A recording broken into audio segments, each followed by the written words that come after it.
SSC চাকরির নেয়া মোড়। বন্ধুরা, কাল সুপ্রিম কোর্ট সাফ সাফ জানিয়ে দিয়েছে, প্রতিবন্ধী হন বা না হন একজন দাগিকেও চাকরি নয় বলে দিল সুপ্রিম কোর্ট। এসএসসির সব মামলা ফিরল হাইকোর্টে। হাইকোর্টে কার আন্ডারে দায়িত্ব দেওয়া হলো? একজন বাগিনীর আন্ডারে, তার নাম হচ্ছেন অমৃতা সিনহা। এরপর সরকার বুঝবে কত ধানে কত চাল। তো বন্ধুরা, আপনারা হয়তো বলবেন অমৃতা সিনহা আগেও অনেক কেস লড়েছে, কিন্তু তিনি ঠিক মতো করতে পারেননি। হ্যাঁ, আপনাদের কথাটাও ঠিক, বাট সেই ক্ষেত্রে কি হয়, তদন্ত ঠিকঠাক হয় না, সেই ক্ষেত্রে অনেক কেস তিনি ঠিক মতো লড়তে পারেননি। তবে এই ক্ষেত্রে কোনো ঢাবরাবাজি চলবে না।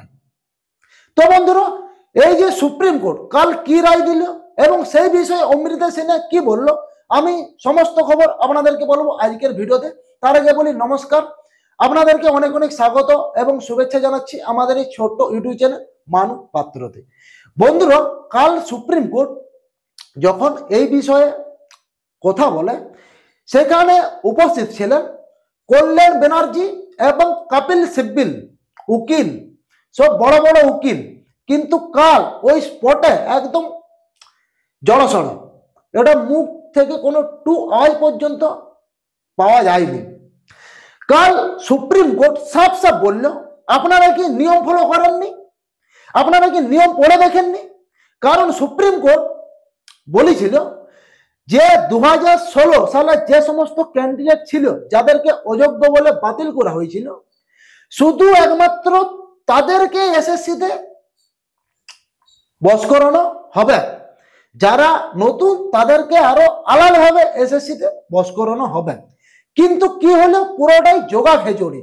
নতুন প্লাস পুরাতন রিসেন্ট যে এসএসসি পরীক্ষা হলো, সেই পরীক্ষাতে দুটো ক্যান্ডিডেটই বসল। কেন? 2016 সালের যদি ক্যান্ডিডেটের আগে পরীক্ষা নেওয়া হতো, এমনই কি অসুবিধাটা হতো সরকারের? যারা যোগ্যতায় চাকরি পেত তাদেরকে রাখতো, যারা ফেল করতো তাদেরকে ছাঁটাই করা হতো। কিন্তু সেই ক্ষেত্রে কি হলো, যারা পুরাতন ক্যান্ডিডেট ছিল, রিসেন্ট যে এসএসসি পরীক্ষাটা হয়েছিল, অনেকেরই ইন্টারভিউ আমি দেখেছি, তার মধ্যে কিছুজন বলছে যোগ্যতায় চাকরি পেয়েছে, তারা ইন্টারভিউ বলছে, কিন্তু অনেকদিন কালচার থাকে নাই। একটা পরীক্ষা এক্সামের কালচার আলাদা, একটা স্টুডেন্টদিকে পড়ানোর কালচার আলাদা। ওই যে এক্সামের যে কালচার, যে সমস্ত বই তাদেরকে পড়তে হয়, মানে এই সামান্য টাইমের মধ্যে তারা পড়ে উঠতে পারেনি। সেই কারণে বলছে তাদের পরীক্ষা ভালো হয়নি। কান্নায় একদম চোখে জল ভাসিয়েছিল তারা। সেইটা তো একটা ক্ষেত্র বটে।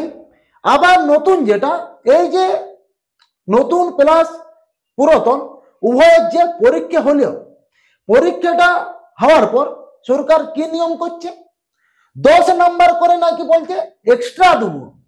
কেন এক্সট্রাটা দরকারটা কিসে? অনেকেই 70-70 পেয়ে যাবে, পাবে কি পাবে না আপনারাই বলুন। কিন্তু যদি কাট অফ ওঠে 76, 77 কি 73 কি 72, বাকি এই নাম্বারটা আসবে কোথার থেকে? 60 নাম্বার হচ্ছে লিখিত, 10 নাম্বার হচ্ছে মূল্যায়ন। তাহলে বাকি 2 নাম্বার কি 5 নাম্বার কি 6 নাম্বার আসবে একটা কোথার থেকে?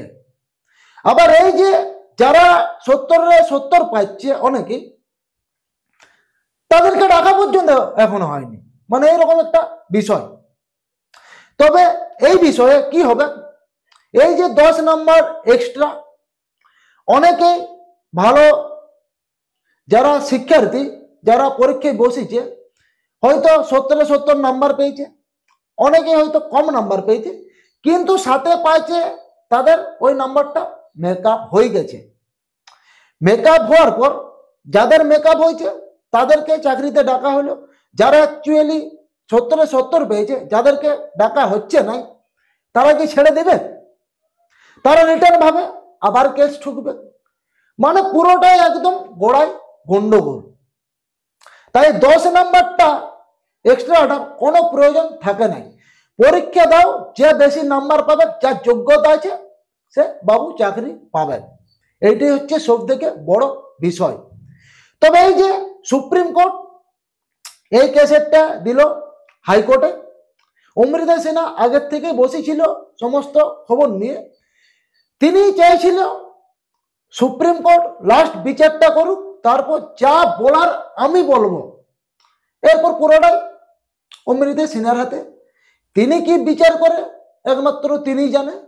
তো বন্ধুরা, এই বিষয়ে আপনাদের কি মতামত অবশ্যই কমেন্টে জানান। আর এই চ্যানেলে নতুন যারা ভিজিট করেছেন অবশ্যই চ্যানেলটিকে সাবস্ক্রাইব করুন এবং পাশে থাকা বেল আইকনটি অল প্রেস করুন। আবার দেখা হচ্ছে নতুন কোনো ভিডিওতে নতুন কোনো টপিক নিয়ে। ততক্ষণ আপনারা সবাই ভালো থাকুন, সুস্থ থাকুন, নিজের ফ্যামিলির প্রতি খেয়াল রাখুন। নমস্কার।